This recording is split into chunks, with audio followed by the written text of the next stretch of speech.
I've posted Physique on Instagram and all these other places. I pretty much dox myself on Instagram, but it's like you do get comments and people be like, they compliment you, but it's also like guys will compliment you as well. It's like, hey, what do you train? What do you do? And like, people will give you like positive feedback, and it is something to take pride in, I think, because what it represents. It's not just a a narcissistic, vainglorious kind of thing. It's a very hard kind of it's very hard work. It's almost a trophy, you know. All right, what's going on, everybody? This is the Other Life Podcast, and I am Justin Murphy. This week, I'm speaking with Gritcult. Gritcult is a mysterious but very interesting internet personality who I've been following for some time now. I think he and I have been friendly on Twitter for years now, but I never really got to know him, and I was never really sure what he's doing behind the scenes. But he's very fascinating because he's prolific on Twitter. He tweets about, business and philosophy and all kinds of stuff. But he's built a pretty massive business operation behind all of that. And he's a pseudonymous character. He's just a fake name and avatar on Twitter. And yet he's been able to build a real business IRL doing mostly consulting. We learn more about it in the podcast. He explains the different things that he does. But it's fascinating. And he's very generous with sharing how he's built up those systems and the strategies and tactics that he's used to basically turn this mysterious philosophical, social theorist Twitter persona into a real thriving business, even while remaining pseudonymous. So really interesting dude.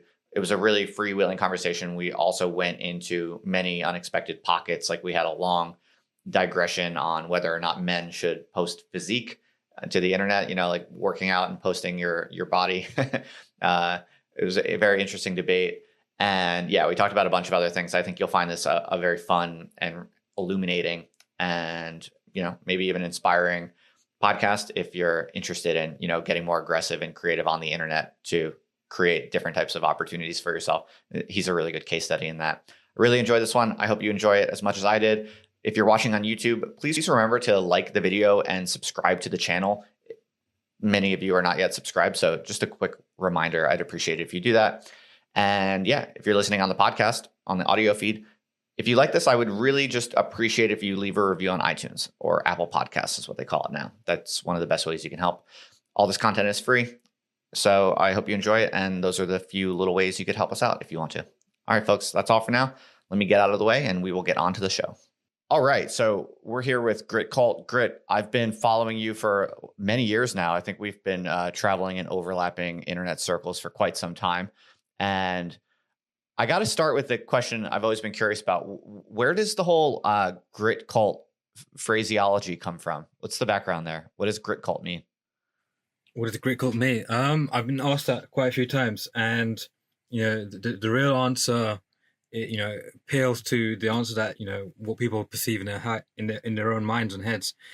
It kind of started out. I needed a username for Twitter, and I already had a kind of name on Twitter, that surrounded like Grit, that Grit. That was my previous handle, and then I needed a new handle, and I used Crypto Grit for a while because I was heavily into cryptocurrency at the time.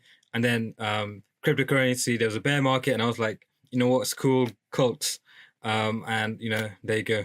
And what the name means now, I suppose, it's like I'm very fascinated by cults in general, especially social, like tribes and collectives and all these other things. And a lot of what I've actually tweeted about over the years has actually just like been in some way focused on that. And I've got a few projects around cults now, and it's pretty interesting stuff. Yeah, definitely. So weren't you also for a while, didn't you tweet a lot about David Goggins, or am I making that up? No, that is correct. Yeah. I mean, like I go through phases of fascination. So at one point I was just heavily into David Goggins, and read his book, and then created I suppose a social group. I didn't really create it. It was it just kind of formed.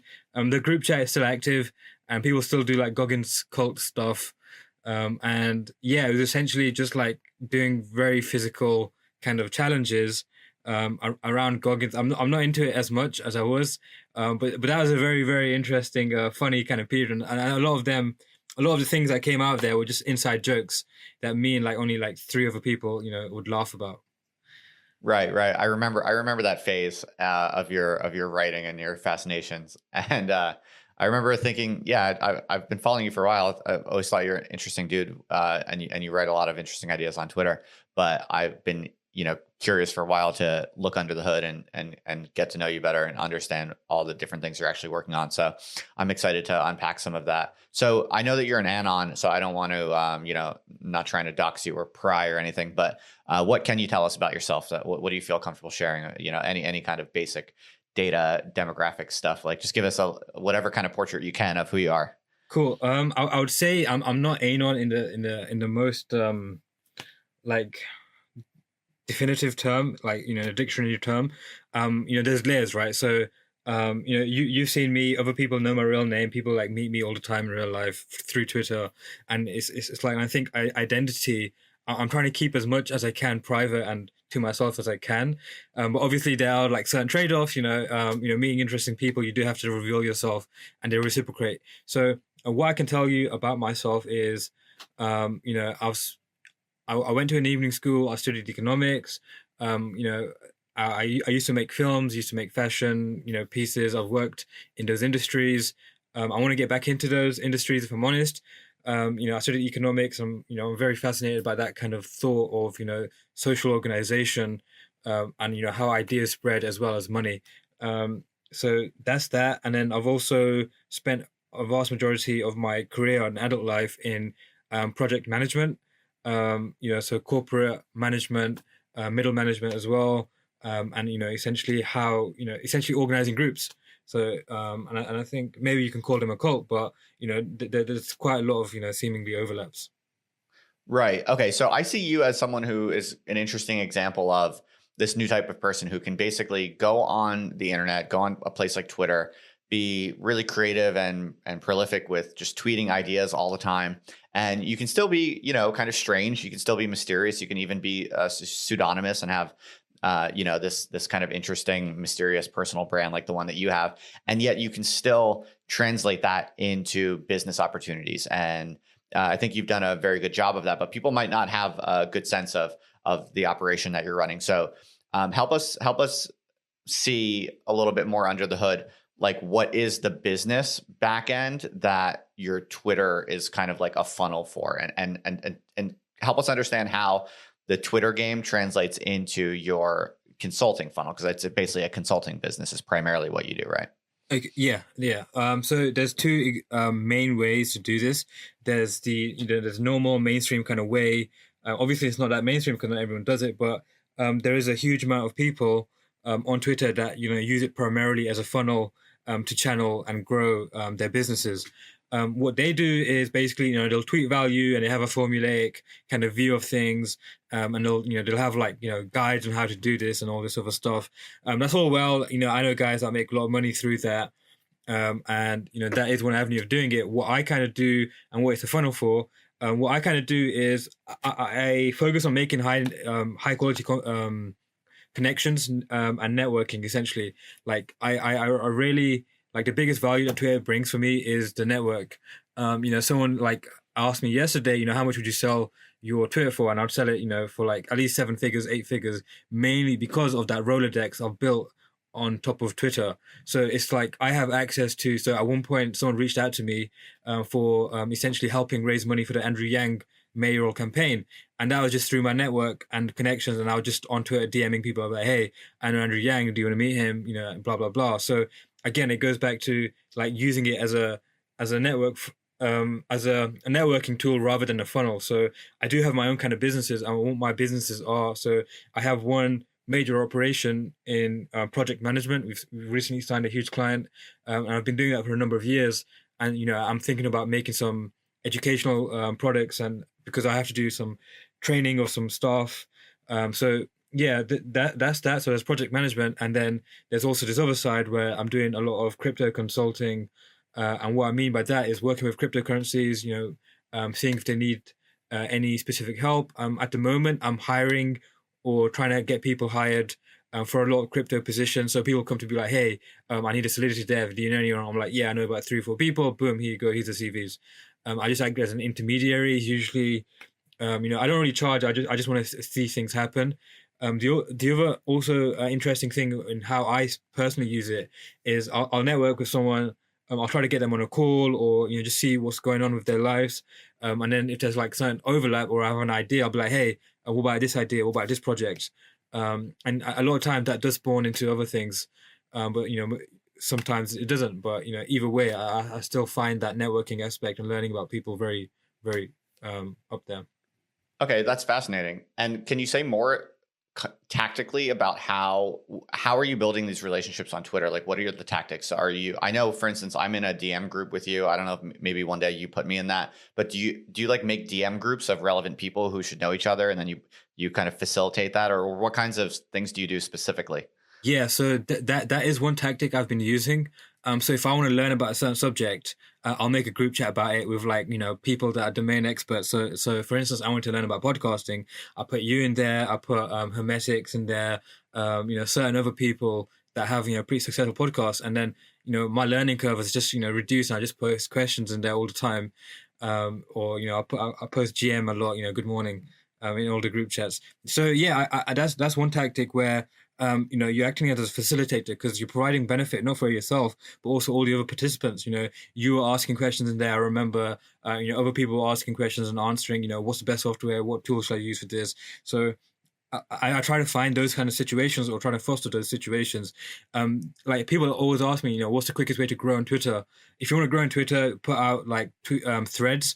So if I want to specifically, pivot to a certain demographic or appeal to a demographic, I will make threads or I'll, research things and share what I'm researching or what I'm doing about this content, about the specific, areas. So right now I'm tweeting a lot about, Twitter because I'm working in Twitter and I want to work in Twitter. I want to continue working in Twitter. I mean, crypto, sorry, not Twitter. I'm already on Twitter, but yeah, I'm tweeting a lot about crypto, right? So I want to keep, doing that and keep, facilitating these conversations and following people and integrate, just DMing them, hey, appreciate a follow back. At the moment, I'm in this crypto networking group, or it's a sort of incubator for interesting things. It's called Kernel, and it's sponsored by Gitcoin, and it's essentially the same kind of thing. It's you're you apply, you get interviewed, and then essentially you're part of this network where you can easily foster relationships. But if you've got Twitter, you can do that. So another thing is just there's a way of familiarizing yourself with people. So I don't think that me and you were instantly connected. We what I did was we followed each other, and then I'd interact with you. I'd reply comments, retweet, quote tweet, and then that'd get your attention, and I'm in your brain essentially. And then from there we can go into DMs. And then from the DMs, you'd be like, hey, I'm really interested in X, so and so. And then, if you want to know the formulaic process, is you get them on a call, you learn more about their problems. And then if there's an avenue or if there's something that you could come back to, you just make a mental note in your CRM. So I've created a CRM via Airtable. So every meeting I have, it goes into a CRM. So if I'm like, hey, I need someone that's related to Andrew Yang or in crypto, I'll just I'll just go on my Airtable and search them up. So and then schedule another meeting, and it can be that's definitely smooths things along. Okay, interesting. So you write a ton of content that's valuable on Twitter, and then I guess the next step is some people will DM you based on something they learned from your Twitter thread or whatever, and I guess that's how they get into your they get onto your radar, and then you'll either put them in a group with other people to help them out, or you'll invite them to jump on a call with you, and then you'll have a meeting, you'll write about them in your CRM, and you'll just basically be kind of keeping this Rolodex of who's in your orbit. And then I guess eventually over time, some of those contacts will turn into sales. Like people will need something from you and they'll pay you for it. And that's the basic business model of how you use Twitter to grow your businesses. Yeah, essentially. Or, I'll help facilitate them for something. Or if someone needs something, and they don't really know who to go to, they'll either ask me and I'll be and I'll say yeah, I know a few people, I'll put them in contact. And that's usually it. Sometimes it's very fruitful. There have been quite a few instances where people are referring me to stuff, or I'll put out a thread and be like, hey, I really liked, what you tweeted. especially in project management, that's happened more often. It's like, hey, I like what you tweeted about project management. I want you to like help basically streamline my developers, streamline my software development agency, which is struggling. Um, things of that nature. Um, Interesting. Cool. And even in more detail, I'm curious, like, how do you like to structure those deals? Do you charge like by the hour to just give advice, like consulting, or are you like I how do you I do it? yeah, I like to give advice for free, but I also like, especially advice I haven't given before. If I've given advice before and I notice it's become a pattern, I'll usually end up writing about it and I'll just direct the person to either an essay I've written like a couple of years ago or like some Gumroad product that's for free. I'm like, hey, read this. That's usually that's how I usually operate. I don't really like to charge upfront for like just making a kind of connection. I'm always willing to make that kind of connection first. But when it comes to actual work, how I kind of structure it right now, um, um, it's very much like a retainer kind of basis. So we're working together. I'm consulting, and the way I kind of consult is I usually have a team. So I've got about a team of about 6, 7 people that work with me or alongside me, and we delegate work amongst the team.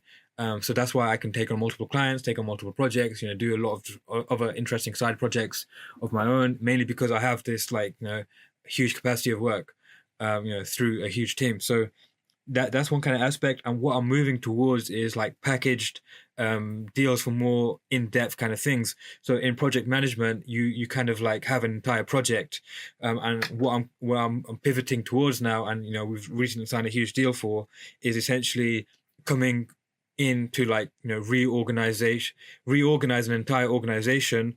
That's about 7, 8 figures in revenue every year, and they're paying us a hefty sum. And what we're going to need is, so like I'm currently hiring a business analyst, I'm going to end up hiring a project manager, and what we're going to do, much like the larger consulting firms, is essentially come in and basically try to get as much accurate information about the organization as we can, and then try to interpret that and then realign that into a more efficient business. And I've got a really interesting thread about what I've kind of learned through working directly with executives, senior or C level execs. The biggest problem, like in organizations I've seen, is communication. So how do ideas transmit? Is this information accurate? Are our assumptions correct? All these kind of things are so crucial. Fascinating. So you said you have a core team of about 6 people, and are those, I guess, contractors? Those are kind of subcontractors, or So not full-time employees, I imagine. No, so most of them are full-time employees. I've got a few contractors. Yeah, so I've got a few contractors that I'll like, if I need a help on, or if I need their special help, I'll call on them. I've got a few other business interests where I kind of split partnerships. So so I've got 2, 3 businesses, and like 1 or 2 of them will end up being 50/50 partnerships, or if there's 3 people, we'll split it as evenly as we can. And of these employees and contractors, how many of those are those coming from Twitter also? Is that like where you're finding people? And I'd say like I get a lot of deal flow or just general people hit me up. So I put out a tweet earlier today saying I've got a list of every single non-technical job in crypto, because I created like using Integromat. I've used a lot of automations to essentially just scrape all these different sites and just scrape their RSS feed. So I had about 5, 6 people hit me up, say, hey, I'm interested in this. So like I could take those 5, 6 people and be like, hey, I could train you in crypto. I can get you a job. And I mean, that could be a verifiable business model. I'm just not really interested in going that route. But that's one kind of aspect. Of I would say yeah, I get a lot of DMs regarding like work and stuff. Even like very talented people would message me and they express working with me. I'd say it's quite a lot, but like my actual team is probably 60%, 70% outside of Twitter.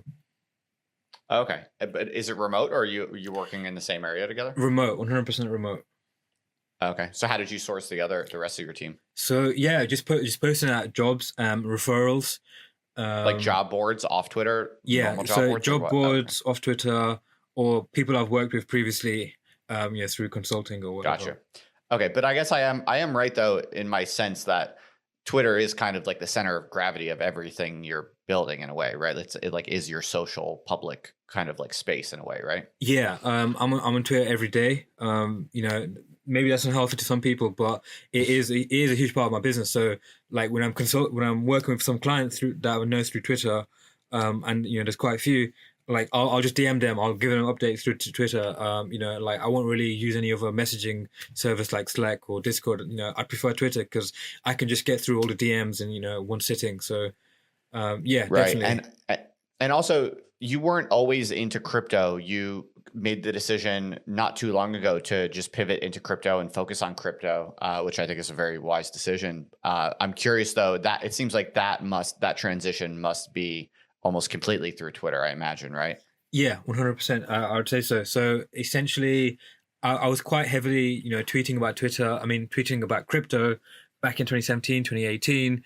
Right around the last, huge bull market where Twitter hit 20K. I was very into it. I did a lot of networking. I met a lot of interesting people that I'm still in contact with today. From that sphere. And then what kind of happened is, I was kind of pivoting in my life, finishing university, moving places. A lot of things were happening at once, and then crypto. At that time, there was no job board for crypto in my opinion, like as far as I remember. And it wasn't as mature as it is now. And then what essentially happened this year, a lot of my friends that were in Twitter and were in crypto, they essentially like this year and last year, especially last year, they made a lot of money, and they were kind of telling me like, hey, the market's completely matured. There's a huge kind of infrastructure that's being built. There's a huge amount of money going into it, and I think in terms of VC money, vast majority of VC money has pivoted from fintech to now crypto. So, in those kind of angles, I was like, oh shit, crypto is like completely changed. And one thing that also like broke my mind was the whole DeFi space. So you can lend and borrow decentralized. And then back in 2018 there's no word for DeFi, and there's no such thing as a DEX, a decentralized exchange. So those two main things, I was like, oh shit, you have these huge kind of innovations which basically are gonna set a new kind of standard in the world. Right. Fascinating. So you made this strategic decision to, orient yourself accordingly. And I just think you're a really interesting example of someone who is really using Twitter to the maximum. And your case study kind of shows that really anything that you're sufficiently interested in, if you have the chops to actually talk about it intelligently and put in the work of tweeting about it all the time, that you can pretty much just build a business around almost anything, whether or not you have some kind of long-standing foothold in that or not. As long as you're showing up with the content and you're attracting people to you, you can just pivot your whole business into something that you're more interested in if you want to. Yeah, there's quite a few strands we can go down. So one thing is people are saying that Twitter is what LinkedIn should have been in terms of fostering those kind of connections. Back when I was when I first kind of started getting into Twitter a bit more heavily, was back in 2018, and the entire ecology around Twitter was very underdeveloped in the sense that it was very new. People weren't making as much money from it. It wasn't kind of a lifestyle that it is now. And then people such as yourself kind of innovated and built a sort of, I wouldn't say a lifestyle business, but they're able to monetize their presence on the internet. And like Patreon back then, it wasn't a huge thing. It was just starting. And now you have like paid newsletters. Now you can get paid directly through Twitter. So there is a huge infrastructure being built, which I think eventually is going to just integrate crypto on a vast scale. But yeah, like back then it was there was hardly anything there. But like now, there's way more opportunity. And if anyone's listening, you could definitely make a living just through tweeting. And I know like several people just that do that. Yeah. What's your take on the digital products approach? You mentioned this earlier, so I guess you've thought about it. But some people, I'm sure you're aware of, there's a certain type of person out there that will do fairly simple digital products on like Gumroad or something like that. It'll be like a little ebook or a little video like a 1 hour video or something. They call it a course or whatever. And they'll sell these like little things for like $50 or something like that. And then they'll just be tweeting all day about this, about kind of stuff related to it. And that seems to work. Like there are some people who make a lot of money doing that basic kind of system. What's your take on that area or that approach? It's not my cup of tea. Mainly because it's boring as fuck for me. Just to tweet about my fucking course all day. So I don't know if I'm allowed to swear, but it works. I know people that do it. They're pretty cool people, but it'll just make that kind of content, and they're cool with that. If that suits you, if that's your style, that's what you want to do. Go for it. But for me personally, that's not really like my style. I've released some like a lot of free content, and people have chosen to pay for it. Through Gumroad. So that's a very interesting kind of like mind shift. I definitely think you can do it, but my kind of take on it is like you're gonna basically like churn a lot. So what I mean by that is like people will follow you for like content, and essentially they're not gonna be they're gonna buy your stuff and then they're gonna go, and then you're gonna have to keep acquiring customers. Right. Oh shit! I googled it and I just realized you totally have a Gumroad. You know exactly what I'm talking about. I guess you've tried this approach, and it looks like you've had some success, but you just are not focusing on it because you don't like it. No, I mean, all those products there are free. So like you could download a guide on how to sleep or like meetings or a lot of it's like respun content. So I would make a thread on. I'd make a thread on Twitter. If it does well, I'd probably just put it into an essay, make it a bit more prettier, and essentially just like give it out for free. Like, here's a guide. You don't have to read a thread. Okay. That's it. Is this like an important part of your system? Do a lot of people come through the Gumroad or not really? It can be. I know like if you grow it, it can be very, very lucrative. I'm not really interested in it. What I want to do is I have more of a kind of cohesive strategy. I'm kind of more also interested in finding a good business model that I can consistently work on, and build a system out of. I don't want to dismay it because like I know for a fact it works. Like courses definitely work. I would if I was going to, if like so I am definitely interested in making a course. I'm just not kind of sure how to do it. I think Jack Butcher, if you're not familiar with him, he has probably one of the best kind of courses in terms of how he structured it, and like how he put a spin on it. Like you don't want to make a shitty PDF for like $100. That's just like copied and pasted content. You really want to make it unique to you, and put in time and effort to do that. Yeah. Another person who's done it really well is Daniel Vassallo. You know that guy? You follow him? Daniel, not off my head, no. You should check him out. He did like this 1 hour. It's just really simple. It's just a 1 hour little video course on how to use Twitter, basically, how effectively, how to grow fast, and how to leverage it. And it's super simple. I think he asked for like $40 for it or something. And I think he made like more than $200,000 in a year just with that. But he's got a very integrated. So yeah, I mean, I'm not. He seems like a fine guy, and I think it's a genuine. It's a genuine little product. He's not. So I have no problem with him or anything. I'm not necessarily recommending it to the audience. It's like I actually did watch it just out of curiosity when I was doing all this research on how people are doing courses and stuff like that. And it was really interesting how short and simple it was. It was like just basic ideas, basic facts, basic kind of guidance. But I understand why people want that. And I understand why that would be worth $40 to a lot of people. And I just think he's a good example. He's a good case study of like how to do that pretty well, like because he just tweets a lot of stuff about like how to do Twitter well, and then he has a nice little $40 course associated with it, and it does seem to work really well. You can make a lot of money doing that if you have it properly structured and aligned. Yeah, no, definitely. I definitely want to look into making courses. I think the whole education system is turning on its head.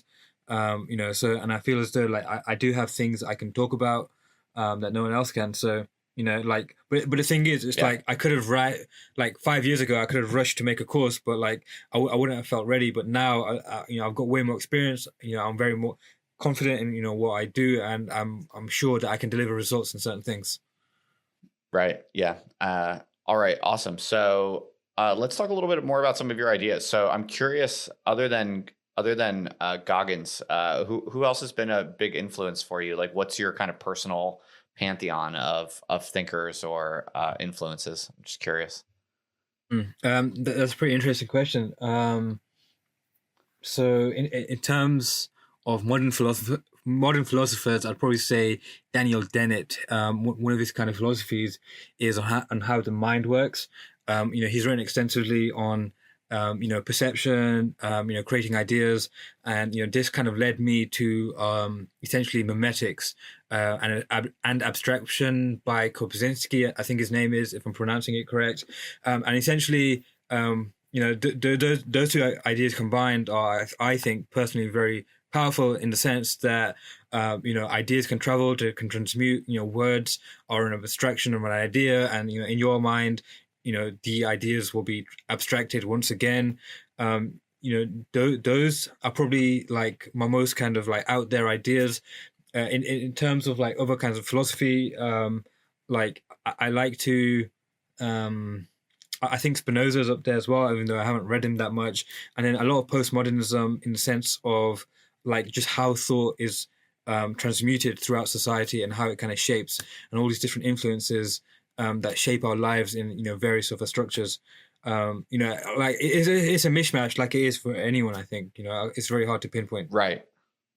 Yeah, I know you're also interested in Darwin and kind of applying Darwinian thought to ideas and how ideas travel, which is essentially memetics. By Yeah. the way, is this why you like to often tweet in all caps? Do you think that this has like a particular psychological effect? Yeah, so I kind of started that experiment back in February, I think, where I kind of came back on Twitter. I was off Twitter, I think, most of 2020, and when I kind of came back, I just had to come back with a bang, I suppose, and set a psychological image, and yeah, definitely, and I think it catches attention. People talk about it, and it's again it creates an association with you and your brand. So like yeah, it was a conscious effort of branding. So I was branding myself in a way of my content.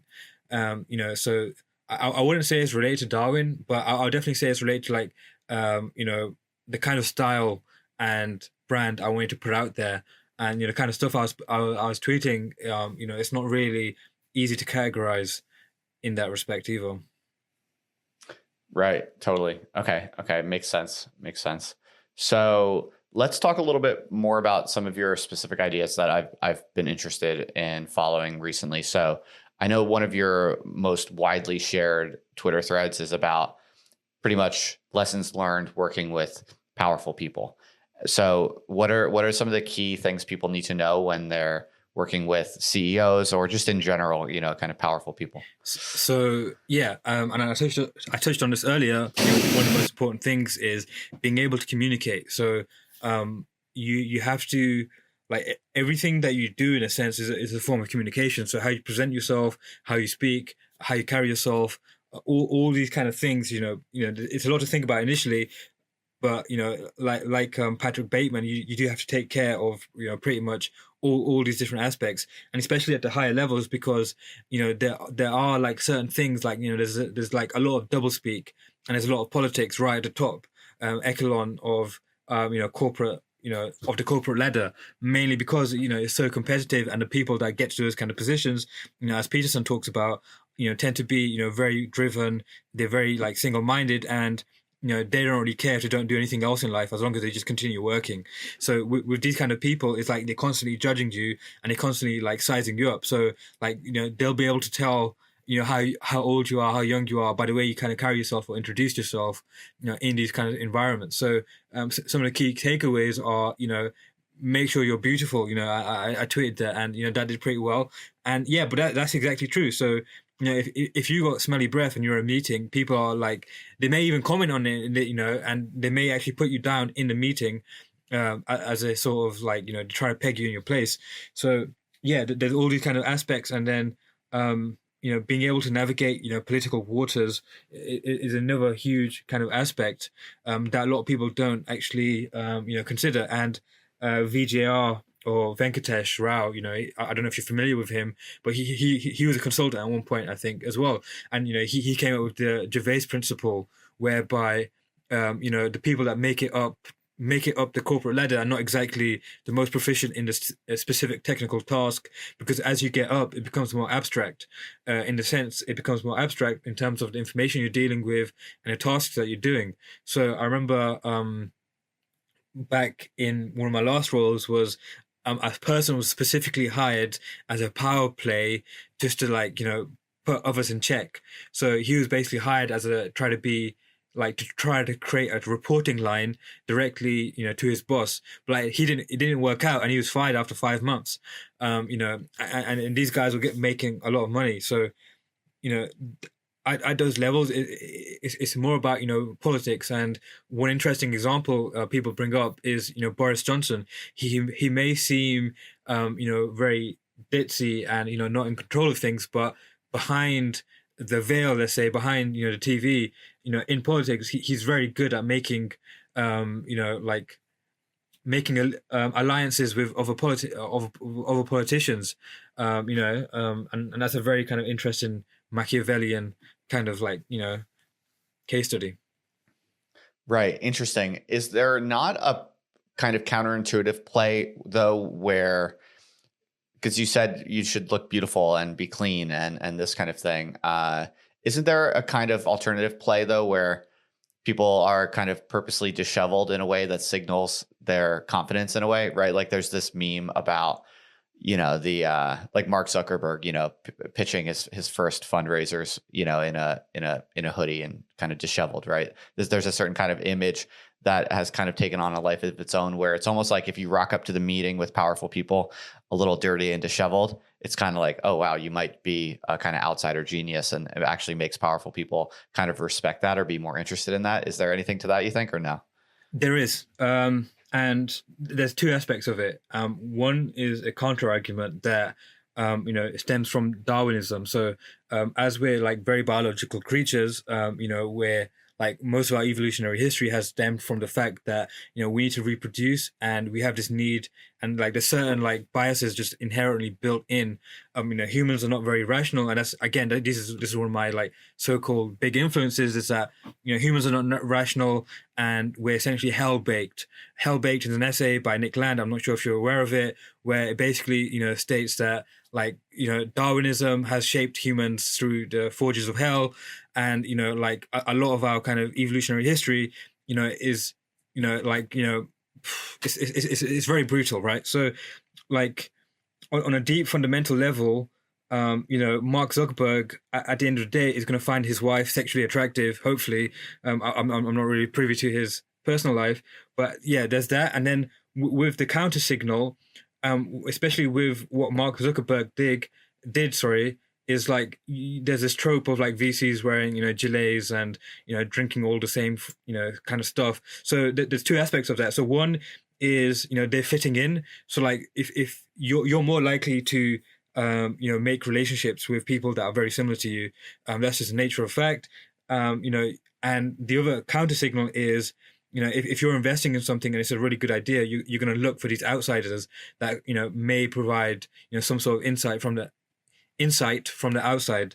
So I definitely think that the Mark Zuckerberg thing is good, and I think Peter Thiel, he has an essay called on founder theory, and it's based on Girard's mimesis. Is basically you need to look for insiders, outsiders, so people that are essentially very extremely adaptable, and they still have their own kind of like minds and how to kind of do things, and these people are very able to like they're in like one sort of niche, but they can easily cross transfer to another sort of niche.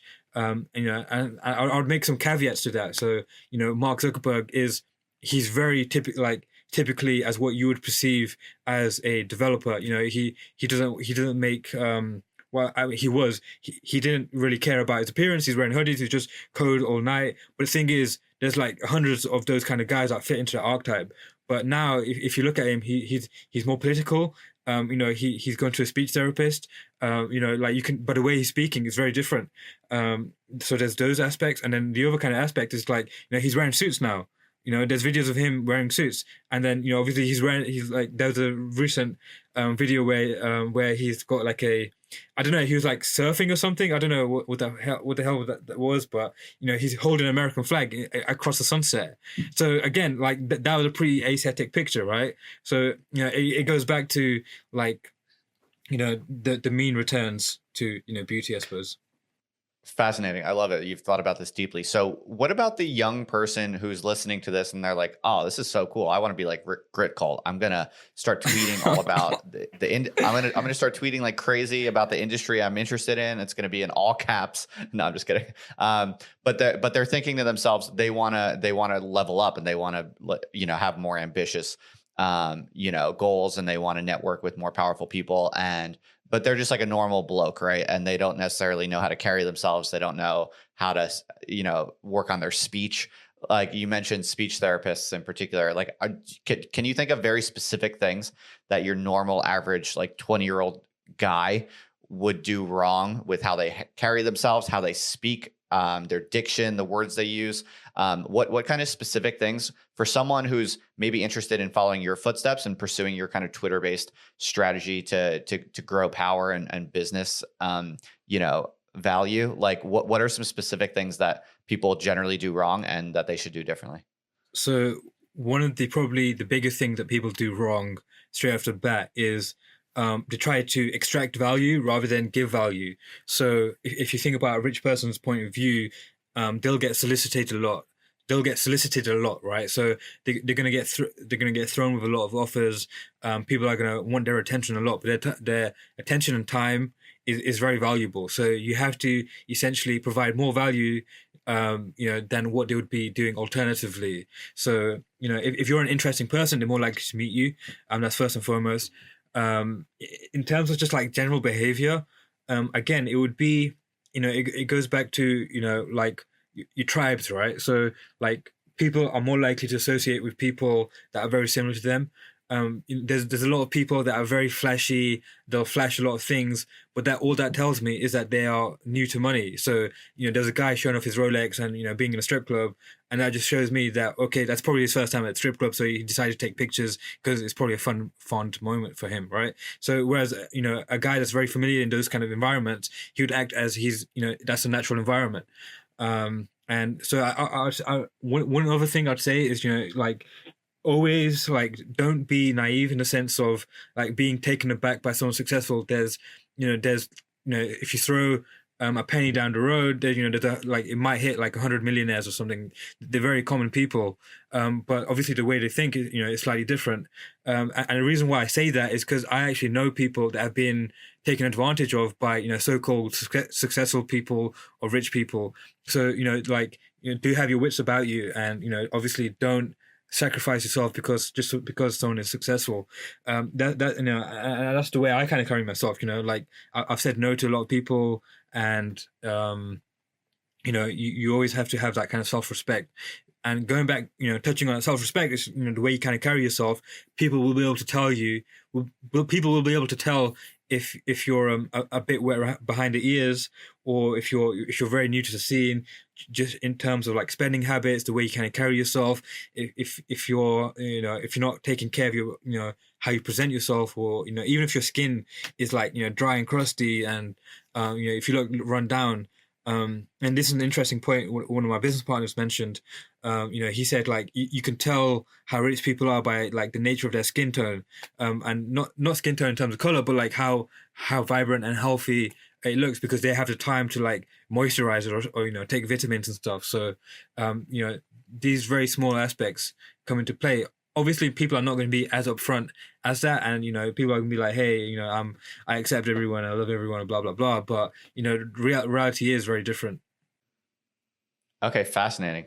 So I guess if you're doing something similar to your game and you're, meeting a lot of people on Twitter and then having some private Zoom calls with them, I guess you want to invest a lot into, what you're wearing, how you clean your face, just being healthy and having a relatively low stress life, so you can kind of show up on the Zoom call like looking good, feeling good, and just like projecting health and confidence, I guess. To a large degree. I wouldn't say that's like the key to my success, but it definitely helps. in the sense of, yeah, like you don't want to look bad. I mean, not to be like totally narcissistic or vain, but like like people actually definitely talk about these kind of things, and there's a whole trend on Twitter, about posting physique and stuff. So, it is something that it signals something. It is a signal. It communicates something. It's information.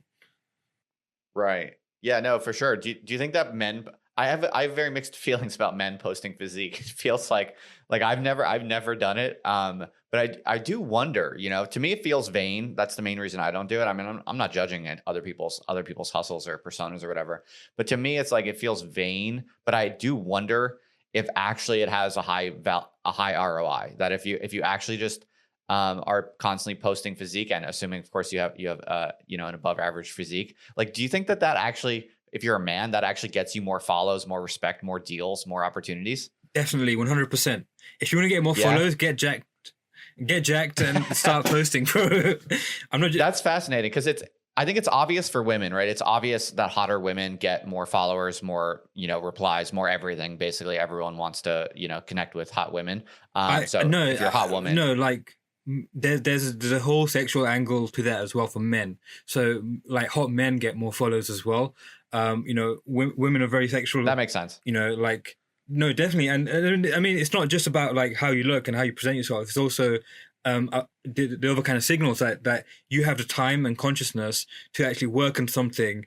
Very diligently for a number of like months. It's not like when someone posts a very good physique, you can tell they put time and energy into it.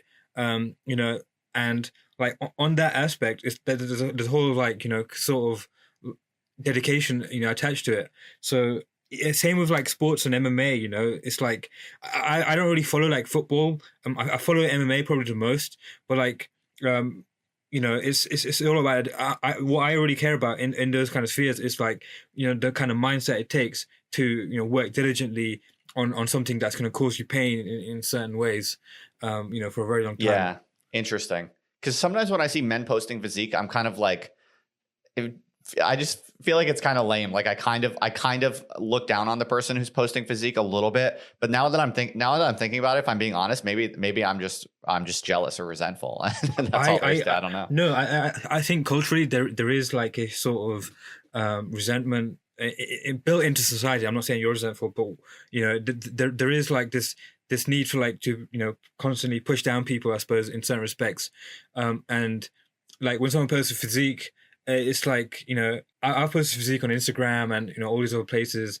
I pretty much dox myself on Instagram, but yeah. So on like it's like you do get comments and people be like, they compliment you, but it's also like guys will compliment you as well. It's like, hey, what do you train? What do you do? And like people will give you like positive feedback, and it is something to take pride in, I think, because what it represents. It's not just a a narcissistic, vainglorious kind of thing. It's a very hard kind of it's very hard work. It's almost a trophy, you know. Yeah. No, that makes a lot of sense that it's not actually about the physical attractiveness that you're signaling. You're actually signaling your work ethic and your discipline. That for a man, that's the real thing you're wanting to flaunt and publicize is your discipline and work ethic. That's an interesting take, and it makes a lot of sense. I think it is kind of counterintuitive though, and this is an interesting discussion because I've really never heard anyone like guys kind of analyze this. So it's quite fascinating because historically, women distinguish themselves in their appearance and men distinguish themselves in their ideas. And this I disagree totally. Historically, this is well, just to finish the point real quick. This is why we have tuxedos. If you think about the tuxedo as a fashion item that evolved in history, in general, men have gravitated towards fairly uniform outfits. The tuxedo just being kind of the apotheosis of the uniformization of men's attire. The idea being that men, if they all look the same, to be a distinguished man, you really distinguish yourself through your mannerisms, through your grace, through your ideas and through your speech, really, and through your accomplishments, of course. But with women, of course, historically in Western civilization, most of the most, flowery fashion accoutrements have been for women historically. So women have historically done more work to distinguish themselves visually in that way. But maybe, in the digital context, the rules have changed. Or what's your take? Okay, so there's two key points that you've raised, right? So you've raised a historical argument, right? And there's a whole load of context around that I've kind of addressed on Twitter. I think your view of history is completely biased.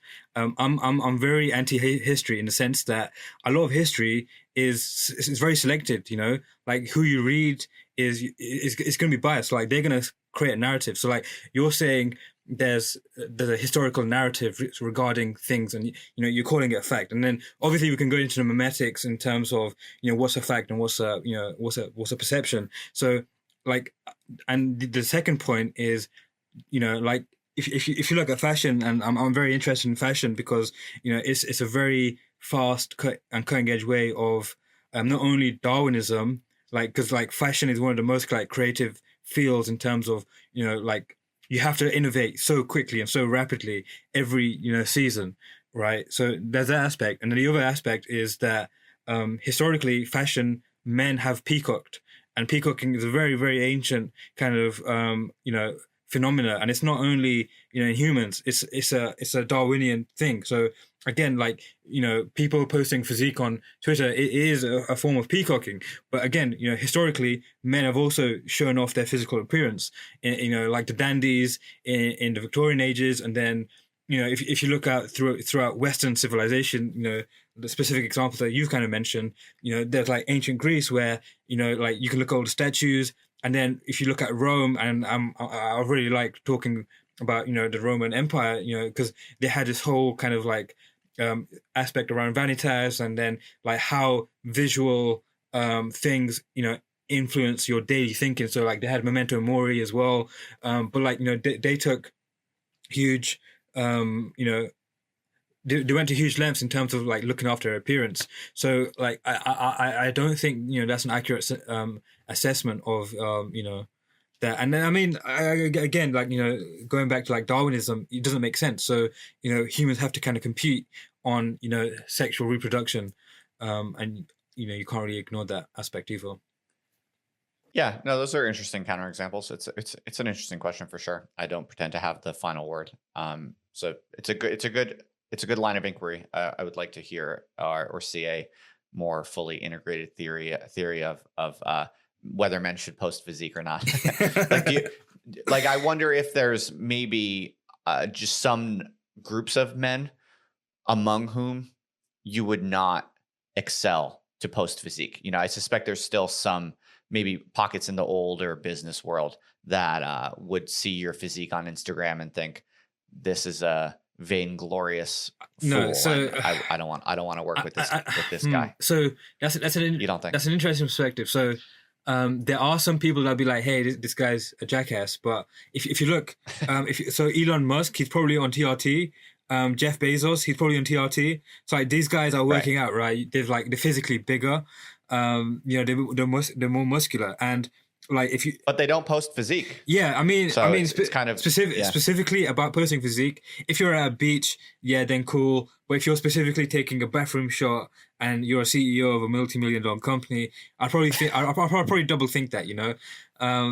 Okay, so there are exceptions. Yeah, to I mean, of course, but yeah. like if you're just a random Twitter poster and like you're a young guy. You don't make friends. I mean, not make friends, but like, if just like a random normie, why not? Like just to show you gym progress or whatever, or like progress pics, for instance. Right. Okay. Fascinating. No, this is a fascinating discussion. I've never really heard any guys really break down this question, and I'll give you this. I'm significantly updated my opinion, at least relatively, in favor of posting physique. You're making me think maybe I might have. I to start, the other thing is like it's not really, it's really not that big a deal. I mean, like you either post or you don't. Right, I mean, yeah. Yeah. No, it's true, and there are definitely like pretty famous dudes who are very successful who more or less do post physique. There are like subtle ways of doing it. Also, it's not necessarily like here's a selfie of me in my underwear at the gym in front of the mirror in the bathroom. That's kind of like the least discreet way, but there's a continuum, right? Because some guys will, just get get a selfie while they're like nominally doing something else, like I don't know, maybe Yeah. walking their dog or something like that. But it just so happens they're like, not wearing a shirt and they're super cut, and there's a continuum, I think, Yeah. of male Yeah. physique posting.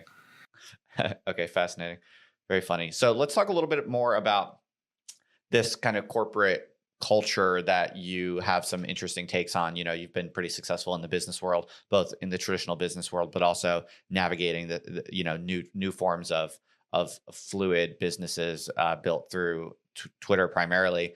I think there are a lot of bullshit jobs out there, right? If you actually look at power and you look at who has a lot of money, a lot of that is smoke and mirrors. A lot of those people are not necessarily doing that much. And there's these whole offices, there are whole departments everywhere in different domains, in different, pockets of society where people are actually making a lot of money and they're not doing that much. They're more or less kind of engaged in different types of social politics and optics, basically. What's your read on that? Do you have a theory of that, or any observations on what's going on there? Cool. So I'd say the perception of bullshit jobs are like, oh yeah, it's pointless. Everyone should be a laborer in the fields, right?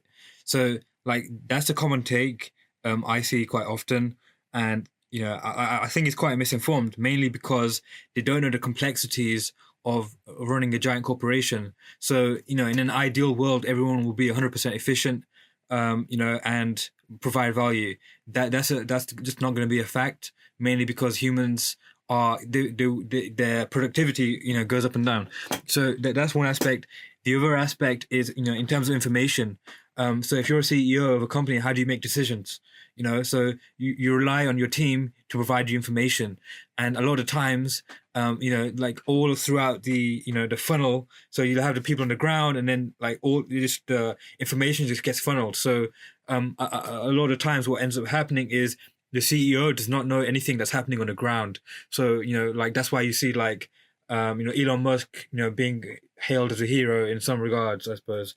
Like going into the factories and working with his his engineers or whatever, and and actually trying to understand the problem. And the reason why he's doing that is because he's trying to get the most amount of accurate information as he can. The other thing is like most people, they don't know what to work on and what not to work on. So there's huge prioritization, inefficiencies, and this is why people call on experts or consultants to basically help them. It's basically because they don't know what the fuck's going on. They tried to solve a problem, they couldn't, they failed. It's cost them a lot of money, and like time's ticking on. The problem's getting bigger and bigger every day if you don't solve it. So sometimes you have to reorganize the entire structure. You have to be able to provide accurate information to the board or whoever's making the decisions, because there's so much gets lost in translation, and so much gets lost in signal versus noise. In regards to politics, that's more of a sort of I suppose Darwinian nature of these very hierarchical type tribal groups. So if you want to ascend to the position or not get fired, you have to make alliances. You have to do things that are essentially either going to get rid of someone else or like enforce your kind of vision. So in the consulting world, they try to talk about influence, quote unquote influence, where it's basically just making people do things that you want to do, or getting rid of like roadblocks or people. And there's this whole thing about stakeholder management. Who's going to be a pain in the ass versus who's going to sponsor you and push you towards, and what's the implications of this. So like because these, like, especially at the board level, they can have a lot of internal conflict. They might not like someone because they believe that their vision is more accurate than someone else's, and it can conflict and take the company in very different directions. So they have to kind of manipulate information, or they have to poke holes in other people. So like you have these, like, if someone's poking a hole in your project plan and you have to go back, you're spending more time fixing that, or like getting more information because they want, hey, no, what about this? What about this? So there's a lot of internal conflict as well people don't see. Right. Okay. So basically you're saying that what looks from the outside like bullshit jobs and people doing nothing is actually just coordination problems, inefficiencies, and genuine problems that are intractable, that people are trying their best to solve, but because of organizational challenges, information asymmetries, and so on, it's just not perfect, and that's why. Also, it's about what is value. You can take the Marxist take of value is just basically labor, but if you have technological innovations, and you have creativity baked in, probably the best determinant of value is probably priced, right? So you can have people paying $1,000 for a course where someone else would only pay like $10, right? So it's a very, very subjective kind of thing. That basically has to make you question in like the entire sum of human economics. Yeah. Okay. Fascinating. That's a good take. So I know that you're also working on a bunch of projects now. You're more than welcome to tell the audience about what you're most interested in at the moment and what you got brewing. I know you're kind of part of a few different businesses. Some of them are not public. Some of them are public. You're very interested in crypto and NFTs at the moment, for good reason. It's a very fascinating and fast moving space. So what are you working on at the moment that you're most interested in that you'd like to share with the audience and perhaps discuss? Yeah, so my ideal lifestyle is working in creative industries, or working in crypto, tangentially related to those. So one, and I'm just gonna go rapid fire on the kind of things I'm working on. So I've got a project management consultancy that's going well. We're just doing business auditing and business transformation kind of stuff. So that's there. Doesn't really take too much of my time. And then I've got the crypto stuff where I'm consulting on best practices, or helping growth and marketing for crypto companies, or doing a lot of business development. Making connections. Making use of that Rolodex that I've built up, or over a year, and I've got a systematic way of making connections, reaching out to people, and bringing in business in terms of business partnerships, which can add a lot of footfall and revenue and all these other things. So those are the two main kind of businesses. In terms of I'm currently working on two main startups that I have equity in. So one is a DeFi protocol, and we're currently in friends and family round, and that's a DeFi protocol. We build an MVP, and what that will be doing is essentially allowing you to finance business assets, not a traditional business assets. There's a new class of income earning business assets. So we're working on that. We are looking for funding for that and taking it to the next stage. But I was saying to my CTO earlier today that if we don't have this out within 6 months, someone else will do it, because crypto moves incredibly quick. So that's one thing. And then another project I'm working on, I'm also raising money for, but I've got more of a less role in that, I suppose. And that's a fashion NFT marketplace. So working within fashion, creating a ecosystem, and it's sort of it's called Tribs, and what that essentially aims to do is facilitate more culture oriented hub of activity around fashion and high fashion specifically. So those are two major kind of crypto projects or startups I'm working on. And as I said earlier, I'm consulting with a bunch of other companies in terms of growth marketing services or business development services. And then I've got a bunch of NFT projects, and these are just probably hobbies and experiments. So I've got a DAO, and the DAO, which is a decentralized autonomous organization, and the way you kind of get entry to that is you buy a NFT of a Gritcult planet, and that basically allows you to enter the DAO. And then what I'm trying to hope to do with that DAO is it's not a DAO in a conventional sense where it's completely decentralized and completely flat. I want most of the control of that. And there's huge amounts of governance issues to be worked out in crypto and in general in life. It's constantly evolving. So with the DAO, yeah, that's fascinating. Was the concept for planets, was that inspired by Urbit at all? Because they use that terminology of planets. And yeah, I know. I was just curious. I'm very familiar with planets. Urbit, for a number of years. I remember when they first went live. So I'm very familiar with them. I don't think it was specifically influenced by them, because what I had a lot of artwork for my Twitter my Twitter avatar of just planets and in a globe, and I just kind of played on that motif, and I just kind of fished up that kind of artwork. But the way it's evolving again, with the whole cult thing, it's just naturally evolving. I'm just taking ideas. I'm like, all right, maybe I can work with this, and I can create a solar system or a verse or metaverse or whatever. And then And then with the DAO, essentially what I'm trying to do is, if so my subsequent NFT projects, so I've got one project I'm working on called Heavenly Words, where it's using AI. So you use words to generate images, and then the images are the NFT, for instance, and then there's loads of things we could do with that. And then what I'm going to do is, like, a percentage of the proceeds from that NFT collection is going to go back to everyone that holds a DAO at Gritcult Planet. So in a sense, you're earning income from my future NFT projects because you've invested into the ecosystem. Fascinating. Fascinating. Okay. So maybe before I let you go, the final question then would just be, I'm curious to know where you see this whole crypto space going, especially around the NFTs, especially around the community building. I think you and I both have had some thoughts and theories on cities, perhaps even countries. And it does seem to be the case that this crypto community stuff does have pretty clear built-in political trajectories. It does look like sovereignty or some kind of emergent community sovereignty does seem to be a possibility that's kind of baked into the dynamics of these cryptographically sealed and incentivized community structures. Does this become a city? Does it become a country? How do you see that? How do you think about that? Are you interested in that? And how would you be interested in steering the Gritcult into, the crypto country of the future? Okay, yeah. So the answer is going to be multi-layered in the sense that what crypto does as a technology. So one of the kind of things it does is it reinvents what identity is. So your wallet is an identity in the sense that you can have the same username across multiple different applications. So it has this huge kind of integration into the internet. And what that allows you to do, you're more like, the internet is going to be your main interface into humanity, really. So instead of going to your local town or your church, you're going to be interacting on the internet. And what you can do in the internet is not limited by borders.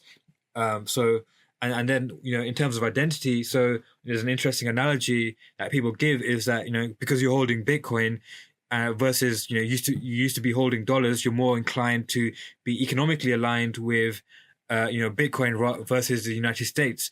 So there's less incentive for you to be a US citizen than it was 100 years ago. So again, identity in that aspect is being changed. And then what you can have due to the internet, and it's really crypto is another layer of the internet, in the sense that because of the blockchain, because you're connected to the blockchain, you have access to the largest database ever. So really it's the full extent of the internet. So you have payments and money as a actual protocol layer within the internet. So it's actually infrastructure, in the sense that running water is infrastructure. So going back to historical examples, whether or not we agree if history is real or not, but what we can kind of deduce is that these kind of technological innovations of human organization are essentially going to change the face of the earth. So when the steam engine was invented, what ended up happening is you had this huge technological innovation, and then what you also had is a financial revolution in the Dutch Indies company, where you had shared ownership. So fractionalization through a limited company or whatever changed the face of commerce. So and we're still seeing the effects of that through colonization and all these other meta level effects that the tales of history are very, very long, and we're still very, very affected by what happened 500 years ago. So there's that aspect, and then what's going to happen with crypto, because you can integrate at a very high level and a very detailed level. Fractionalization of identity is also going to happen. So the Justin Murphy podcast could become a DAO, in a sense, where it becomes a fractionalized security, to use the legal term, but it can be tokenized. So you could tokenize your podcast, and what could then happen is people invest in it, and then they get a return on their investment. Totally.